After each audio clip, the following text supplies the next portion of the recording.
இன்னைக்கு காலத்துல வந்துட்டு ஒரே பொண்ணை லவ் பண்ணி ஒரே பொண்ணை கல்யாணம் பண்றதெல்லாம் கனவுல கூட நினைச்சு பார்க்க முடியாத விஷயம். அப்படிலாம் பண்ணா அது ஒரு அச்சீவ்மெண்ட்டா வந்துட்டு இன்னைக்கு காலத்துல எல்லாரும் பார்த்துட்டு கலாய்ச்சி சிரிச்சுட்டு இருக்கோம். ஆனா the one and only UFC fighter Conor McGregor வந்துட்டு 20 வருஷம் கழிச்சு இன்னைக்கு தான் வந்து கல்யாணம் முடிஞ்சிருக்கு. எதே இப்பதான் கல்யாணம் முடிஞ்சா அப்படின்னு பல பேர் தோணலாம். ஆமா, இதுல என்ன ஒரு பெரிய விஷயம்னா தலைவர் மேல வந்துட்டு பல பஞ்சாயத்து இருக்கு.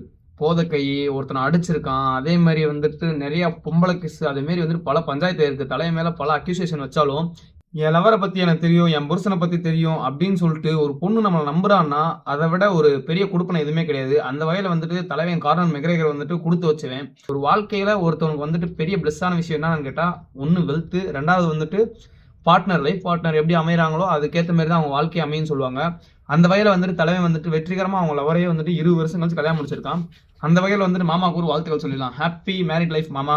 இதுல வந்துட்டு என்னன்னு பார்த்தா கம்பேக் வேற கொடுக்குறேன்னு சொல்லியிருக்காரு. வாழ்க்கையில சில பேருக்கு வந்து சொல்லுவாங்க, கல்யாணம் முடிச்சதுக்கு அப்புறம் வாழ்க்கை மாறலாம்னு சொல்லிட்டு. கல்யாணம் முடிச்சிட்டாப்ல, இதுக்கப்புறம் தலைவனோட வாழ்க்கை மாறுதா வரலன்னு தெரியல. என்னன்னு பார்த்தா மாமாவோட லைஃப் பார்ட்னர் கிடைச்ச மாதிரி எல்லாருக்கும் அதே மாதிரி ஒரு லைஃப் பார்ட்னர் கிடைக்கணும்னு தான் வந்துட்டு கனவு. ஹோப் எல்லா மென்னுக்கும் வந்துட்டு இது மாதிரி ஒரு லைஃப் பார்ட்னர் கிடைக்கணும்னு கடவுளை வேண்டிக்குவோம். பீஸ்.